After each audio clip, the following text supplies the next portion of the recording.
От този момент поемам пълна отговорност за всичко, което се случва в миналото. Разбирам, че първата стъпка към мъдростта е способността да призная, че съм отговорен за собствените си проблеми. Като поема отговорност за миналите си действия, аз ще бъда свободен да продължа към едно по-добро бъдеще, което сам ще избера. Още от днес ще започна да градя ново бъдеще, като се изградя едно ново аз. Повече няма да живея в капана на отчаянието и да тъгувам по прахосаното време и изгубените възможности. Бъдещето започва от днес. Ще го хвана здраво за ръце и ще го нося тичешком.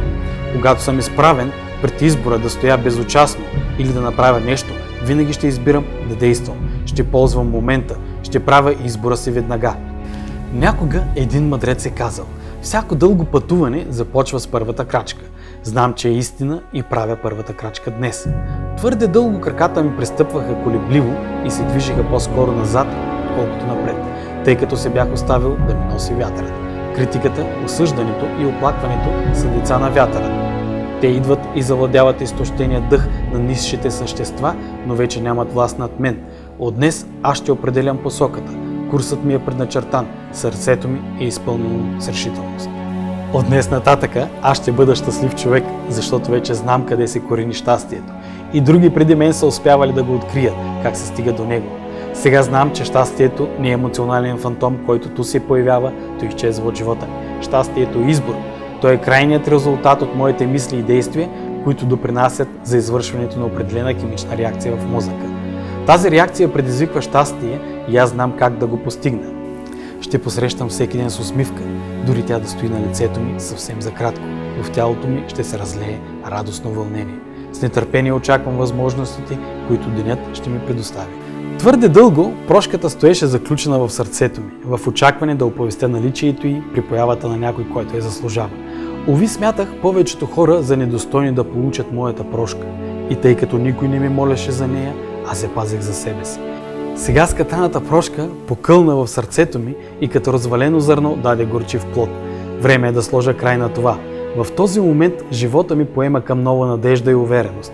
Знам как да превъзмогна гнева и възмущението и разбирам, че прошката има стойност само когато е подарена. Ще посрещна деня с опрощение, ще простя и на тези, които не са ми молили за това. Съзнавам, че мъдростта само чака да бъде открита и съм решен да я търся. Съзнавам, че нямам влияние над своето минало, но мога да променя бъдещето с днешните си действия. Ще променя действията си. Ще тренирам зрението и мисълта си. Да виждам и разбирам посланията, които ще ми помогнат да осъществя положителни промени в живота си и да разбирам по-добре своето обкръжение. Повече няма да измъчвам съзнанието си с мисли, които подхранват съмненията и страховете. Ще чета и ще се вслушвам само в послания, които ми вдъхват увереност в бъдещия ми успех. Ще подбирам грижливо приятелите си, защото аз съм като тях, говоря като тях, обличам се като тях, споделям техните мнения и навици. Ще общувам с хора, чието желания са като моите. Ще търся мъдростта.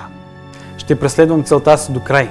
Със съзнанието, че вече съм извършил трайни промени в живота си, днес ще добавя последното парченце от мозайката. Притежавам най-великата сила, дарявана някога на човечеството, силата да избирам. Днес избирам да преследвам целите си до край. Вече ще ценя усилията. Знам какво искам, устоявам мечтите си, вървя напред без да се отказвам. Ще преследвам целите си до край.